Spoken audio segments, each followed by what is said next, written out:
বর্ষায় যেখানে অথই পানি, শুকনো মৌসুমে সেখানে সবুজ ধানের ক্ষেত। বিস্তীর্ণ ধানের ক্ষেতের পাশে মাঝে মাঝে দেখা মিলবে ছোট্ট ছোট্ট কুঁড়ে ঘর। অস্থায়ী এসব ঘর বানিয়ে বসবাস করেন জিরাতিরা।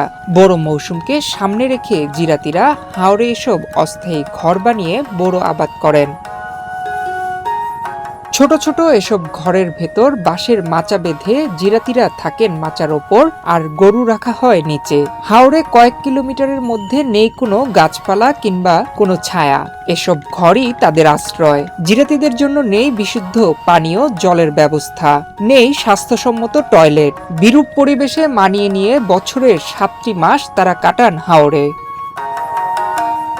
কিশোরগঞ্জের ইটনা, মিঠামইন, অষ্টগ্রাম ও নিকলি এই ৪ হাওর উপজেলা। মূলত বোরো ধানের উপরই নির্ভর হাওরের মানুষ। বোরো আবাদের জন্য কার্তিক মাস থেকে হাওরে ছুটে আসেন জিরাতিরা। তৈরি করেন অস্থায়ী ছোট ছোট কুঁড়ে ঘর।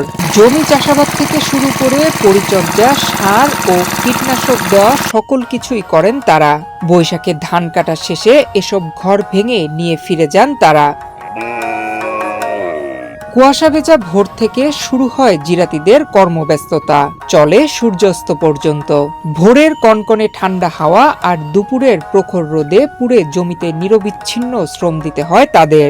জিরাতিদের ভাগ্যে জোটে না পুষ্টিকর খাবার। কাজের ফাঁকে তারা নিজেরাই খাবার রান্না করে খান।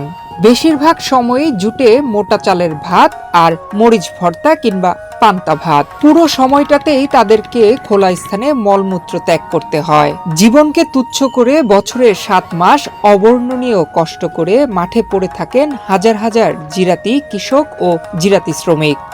আমরা কৃষি কাজ করি হাওড়া এলাকা ৭-৮ মাস তাহি কষ্ট সৃষ্ট জীবন যেমন যাইতেছে এটার মধ্যে। এরপর পানির ব্যবস্থা নাই, পানির কষ্ট পাইতেছি।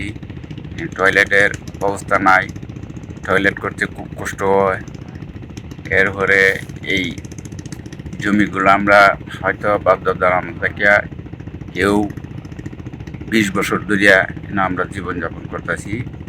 আমরা কষ্ট সৃষ্ট দিন যাইতেছি। বাথরুম নাই, খাবার পানি নাই। আমরা এভাবে মনে হয় খুব কষ্ট করার লাগে। পানি লাগিয়া এই খাবার লাগিয়া পানি খাইতে নেই। এতে ক্ষেত্রে কামার পানি, টিবিলের পানি, ওয়ার পানি, এই সেলুর পানি খাবার লাগে। আমরা এভাবে আমরা আছি। রোদে কাজ কাম করি, শীতে সমস্যা, আর বাথরুম নাই, গোসল রীতিমতো করতে পারি না, খাওয়া দাওয়া ঠিক মতো করতে পারি না।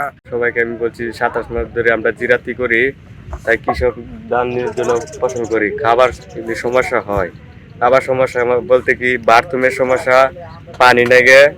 কিশোরগঞ্জ জেলা কৃষি সম্প্রসারণ অধিদপ্তরের উপপরিচালক আবুল কালাম আজাদ জিরাতিদের দুর্ভোগের কথা স্বীকার করে জানান, তাদের জন্য সুপেয় পানি ও স্যানিটেশনের ব্যবস্থার জন্য তিনি কাজ করছেন। যারা খাদ্য উৎপাদনে এত বড় ভূমিকা রাখে, যারা খাদ্য নিরাপত্তায় ভূমিকা রাখে এবং সারা দেশে খাদ্য সরবরাহে যারা ভূমিকা রাখে, সেই জিরাতিরা কিন্তু অবহেলিত।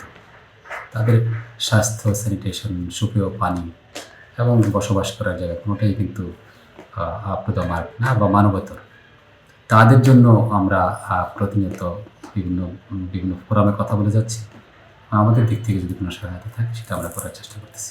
এত কষ্টের পরও নিরাপদে ফসল ঘরে তুলতে পারলে তাদের চোখে মুখে থাকে আনন্দের ঝিলিক। আগাম বন্যায় ফসল তলিয়ে গেলে কষ্টের কোনো সীমা থাকে না তাদের। বছরের পর বছর, যুগের পর যুগ এভাবেই চলছে জিরাতিদের জীবন। নয়ন বিশ্বাস, বাংলাদেশ প্রতিদিন।